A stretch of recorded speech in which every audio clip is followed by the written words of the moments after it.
Civil society of Agra और छाव foundation के द्वारा सिरोज हैंग आउट कैफे में एसिड अटैक सर्वाइवर्स और शहर के समाज सेवियों के साथ साथ आगरा एडीजी राजीव कृष्णा का संवाद आयोजित किया गया। इस दौरान तेजाब पीड़िताओं ने एडीजी से अपने मामलों में कानूनी राय ली और साथ ही शहर में सुधार के लिए सुझाव भी दिए। एडीजी ने उनके जज्बे को सलाम करते हुए मंडल में तेजाब की खरीद और बिक्री पर सख्ती से रोक लगाने के साथ ही मंडल की सभी जिलों की पुलिस कर्मियों के साथ वर्कशॉप आयोजित कर उन्हें कानून के बारे में जानकारियां और सख्ती से पालन करवाने की ट्रेनिंग देने की बात भी कही। उन्होंने ऐसे मामलों में आरोपी युवकों के परिजनों को भी अपने बच्चों की काउंसलिंग कराने और उन्हें उनकी गलती का एहसास दिलाने की बात भी कही है। आगरा के फतेहबाद रोड स्थित सिरोज गैंग आउट कैफे का नजारा आज कुछ बदला हुआ था। कैफे के अंदर शहर के समाज सेवियों के साथ साथ आगरा मंडल के एडीजी राजीव कृष्ण मौजूद थे। इस दौरान तेजाब पीड़िताओं और एडीजी के बीच सीधा संवाद चल रहा था। सर्वाइवर्स ने ऑटो और बैटरी रिक्शा में अश्लील गाने बजाने वाले ड्राइवर पर कार्रवाई करने की बात कही। साथ ही सड़क पर रहने वाली महिलाओं के लिए स्टे होम बनाए जाने और सुप्रीम कोर्ट के आदेशों को सख्ती से लागू करने की अपील करते हुए तेजाब बिक्री रोकने की अपील भी की। तेजाब पीड़िताओं ने अपने संघर्ष को नई ताजगी के साथ दोबारा शुरू करने का जज्बा बनाते हुए एडीजी से जानकारियां ली। दो पीड़िताओं ने जब एडीजी को बताया कि आरोपी जमानत पर आने के बाद अब उनका पीछा करते हैं और धमकियां देते हैं, इस पर एडीजी ने पुराने मामलों में पुलिस को हस्तक्षेप का अधिकार न होने की बात कही, पर धमकी देने या दबाव बनाने पर दोबारा नया मुकदमा दर्ज करवाने की बात कही और साथ ही कार्रवाई का आश्वासन भी दिया। बीते दिनों सागन क्षेत्र में पड़ोसियों के विवाद में मां बेटी पर तेजाब फेंक दिया गया था। पीड़ित मां बेटी ने एफआईआर सही न लिखने के कारण आरोपियों पर कार्रवाई न होने और मुआवजा न मिलने की बात कही। इस पर एडीजी ने मामले को संज्ञान में लेकर जांच का आश्वासन दिया। एडीजी राजीव कृष्ण ने संवाद के बाद तेजाब पीड़िताओं के जज्बे को मंच से सलाम किया और कहा कि वो तेजाब की बिक्री और खरीद के कानूनों को सख्ती से पालन करवाएंगी। महिला संबंधी मामलों में पुलिस हमेशा आगे रहती है, पर अब जल्द कार्यशाला करके तेजाब को लेकर कानूनों के मामले में पूरे मंडल की पुलिस को जागरूक किया जाएगा। और इससे जुड़े हुए जितने भी एसिड सर्वाइवर्स हैं, उनके हौसलों को सलाम करना चाहूँगा।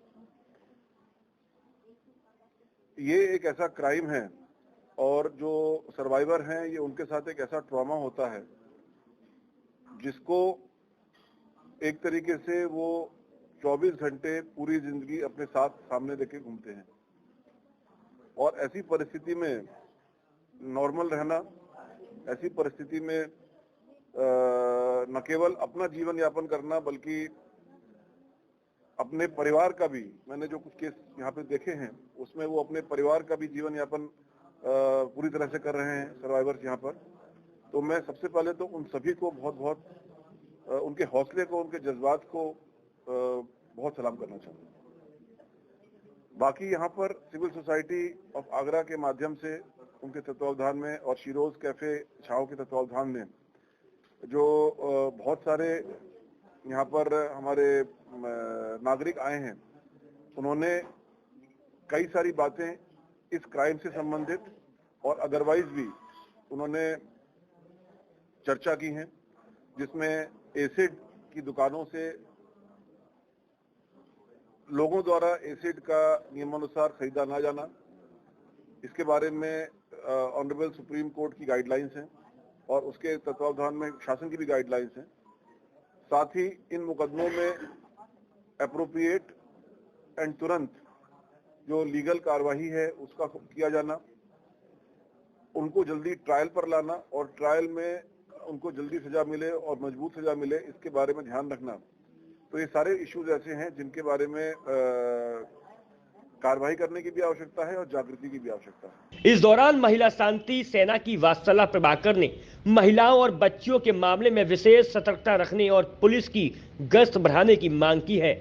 आराधना संस्था की हृदय चौधरी ने सोशल मीडिया पर ऐसे मामलों के लिए जागरूकता बढ़ाने की अपील की।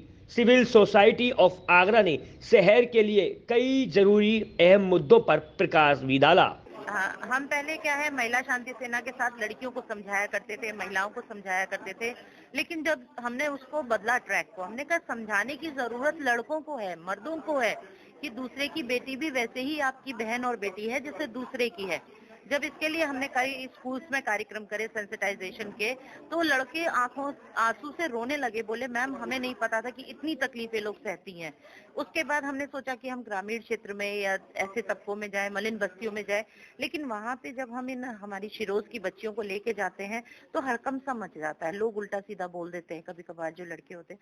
तो हम ये चाह रहे थे कि कोई एक हमारे साथ अगर पुलिस प्रशासन की तरफ से थोड़ा सहयोग हमको मिल जाए, थोड़ा प्रोटेक्शन के साथ, तो हम अब ये मलिन बस्ती, ग्रामीण इलाके, इनमें जाके हम बताना चाहते हैं कि तुम्हारी 10 रुपए की बोतल का एसिड कैसे किसी लड़की की जिंदगी खराब करता है।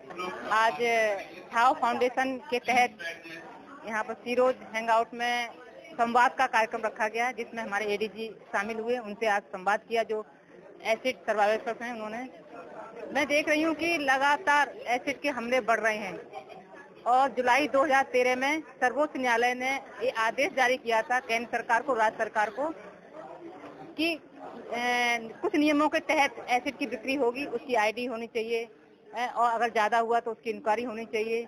लेकिन लगातार एसिड बिक रहा है। शायद ये कानून और ये निर्देश फाइलों तक ही बंद रह गया है।